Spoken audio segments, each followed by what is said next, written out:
कराची के इलाके कोरंगी में ज़ेरे ज़मीन लगने वाली तीसरे दर्जे की आग ताहाल बेकाबू है। रेस्क्यू हुकाम ने ऑपरेशन रोक दिया है। रेस्क्यू हुकाम ने आग बुझाने की कोशिशों को खतरनाक करार दे दिया है। इस वक्त मैं कोरंगी क्रीक ऑयल रिफाइनरी के करीब मौजूद हूं, जहां अब से तकरीबन 18 घंटे पहले से यहाँ पर जो आग का सिलसिला है वो चल रहा है, जबकि रेस्क्यू टीम्स की जानिब से इस वक्त जो है वो ऑपरेशन को मुकम्मल तौर पर यहाँ पर रोक दिया गया है। उसकी जो वजूहात हैं वो ये है कि यहाँ पर जो आसपास जो लाइन्स हैं, ख़ासतौर पर वो गैस और पेट्रोलियम की जो लाइन्स हैं उसके सैंपल्स यहाँ से लेके जो है वो टीम्स यहाँ से जा चुकी हैं, जबकि अब तक कन्फर्म नहीं हो सका है कि यहाँ पर जो है वो पेट्रोलियम लाइन है, गैस लाइन है, यहाँ पर कौन सी जो है वो लाइन है जिसकी वजह से जो है वो आग पर काबू नहीं पाया जा सक रहा है। जबकि गवर्नर सिंध ने फौरी तहकीकात के अहकाम देते हुए रिपोर्ट भी मांग ली है। कोरंगी में ऑयल रिफाइनरी के करीब आतिश ज़दगी, पानी काम आया, मिट्टी ना ही फॉर्म, खौफनाक आग पर अब तक काबू ना पाया जा सका। जखीरा वगैरह है अगर कोई ज़ेरे ज़मीन तो वो SHGC के डोमेन में नहीं आता, वो जो गैस की। आप सभी का स्वागत है रियल भारत टीवी में। आज की लेटेस्ट खबर के बारे में बात करते हैं।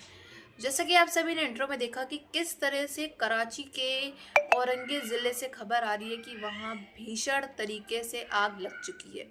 करीब 18 घंटे हो चुके हैं वहां आग लगे, लेकिन आग थमने का नाम नहीं ले रही थी। रेस्क्यू टीम जो है वो पूरी तरह से ऑपरेशन चला करके आग बुझाने की कोशिश कर रही थी। अब फाइनली जो है वो आग थोड़ी कंट्रोल में आ गई है, वहाँ पे आग पे काबू पा लिया गया है। अब जो है वहाँ पे बहुत से लोग जो है इसमें घायल भी हुए हैं और खबरें ये भी आ रही है वहाँ पे जो है गैस की पाइपलाइंस हैं, सिलेंडर्स की पाइपलाइंस वगैरह जो है कहीं उसकी वजह से जो है लाइंस की वजह से तो आग नहीं लगी है, तो इसकी वजह से उसके सैंपल्स लेके गए हैं लोग वहाँ पे।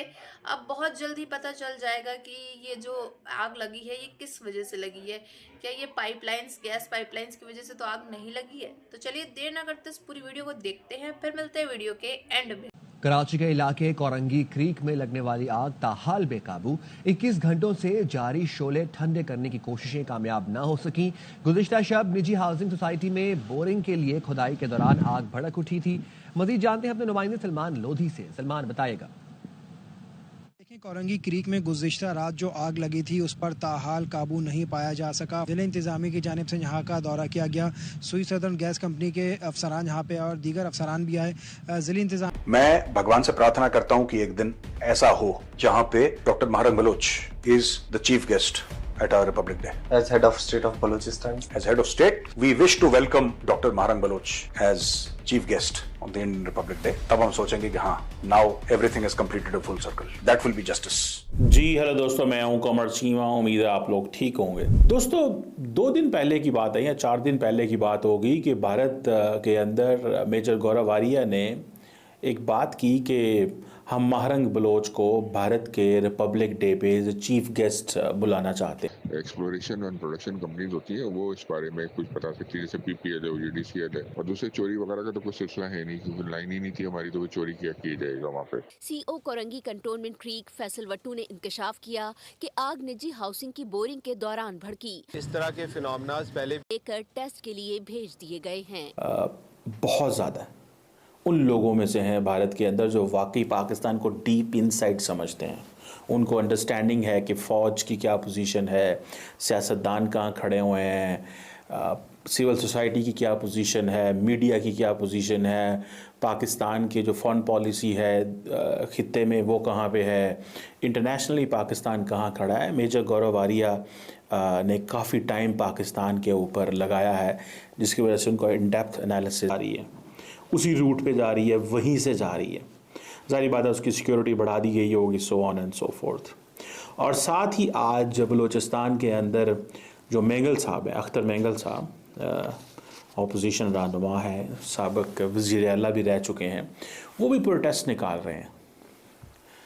इसके साथ साथ अगर आप ये भी देखें कि जो भारत की जो डीप स्टेट है वो कॉन्टीन्यूसली पाकिस्तान को देख रही है 24/7 गए हैं। ये एक गढ़ा है जहां पर 18 घंटे पहले आग लगती है, जो कि किसी गैस या कोई पेट्रोलियम की वजह से यहाँ पर जो है वो आग लगती है, जबकि मुतालिका जितने इदारे हैं उन तमाम इदारों ने यहाँ से सैंपल्स भी लिए। कन्फर्म हो जाएगा कि कौन सी गैस है और उसके जो है वो मुतबादिल जब केमिकल्स तैयार कर लिए जाएंगे तो उसके बाद फिर जो है वो आग पर मुकम्मल तौर पर। इसका मतलब है कि इस बात को बताना कि बलूचिस्तान जो है वो पाकिस्तान के हाथ से निकल गया है। मेंगल साहब भी तो यही कह रहे हैं, मेजर साहब भी यही कह रहे हैं कि बलूचिस्तान पाकिस्तान के हाथों से निकल गया।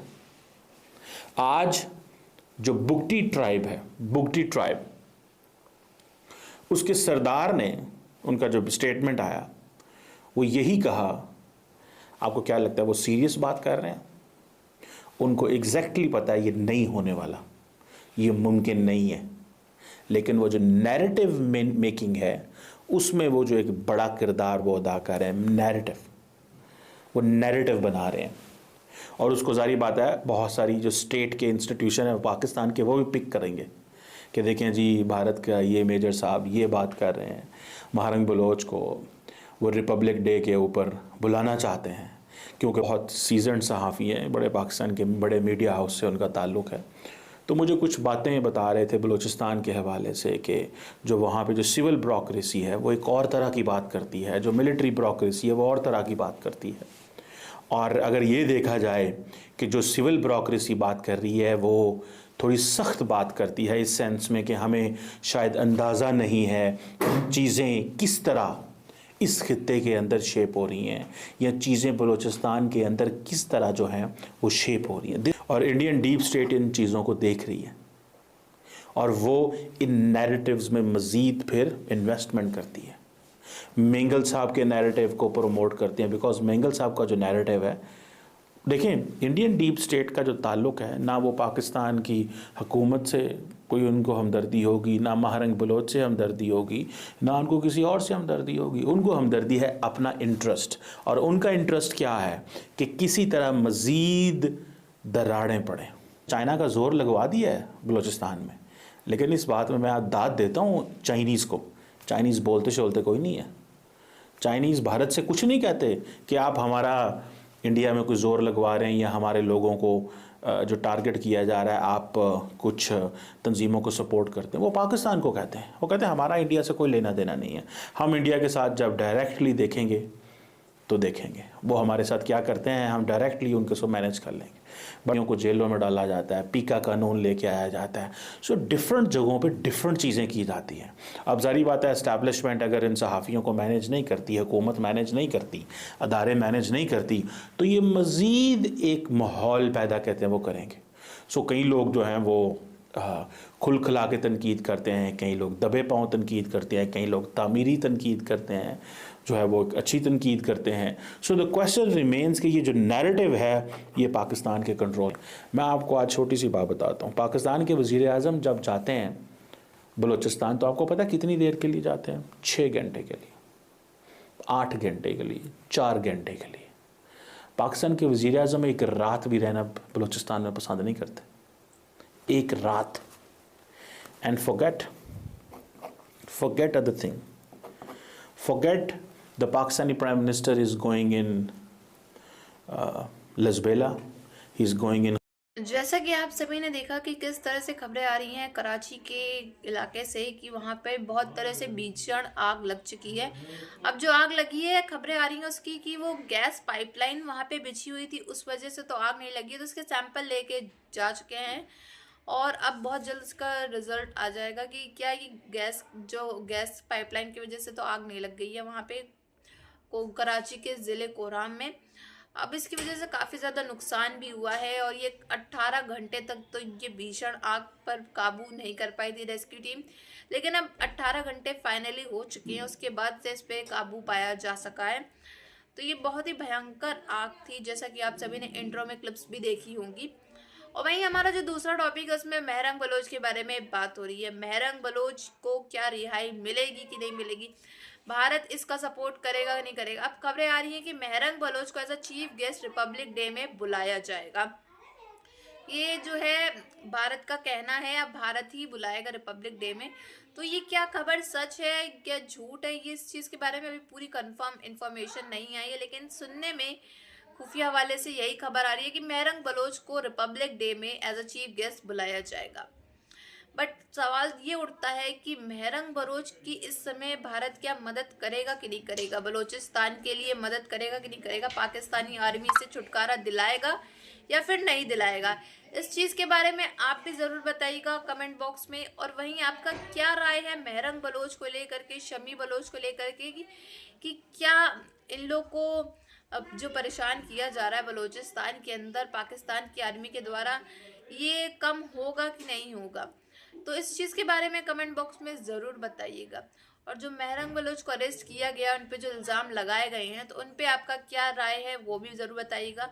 क्या वो जो इल्ज़ाम उन पे लगे हैं, भारत का एजेंट उनको कहा गया है, ये सच है या झूठ है आपके मुताबिक, ये ज़रूर बताइएगा कमेंट बॉक्स में।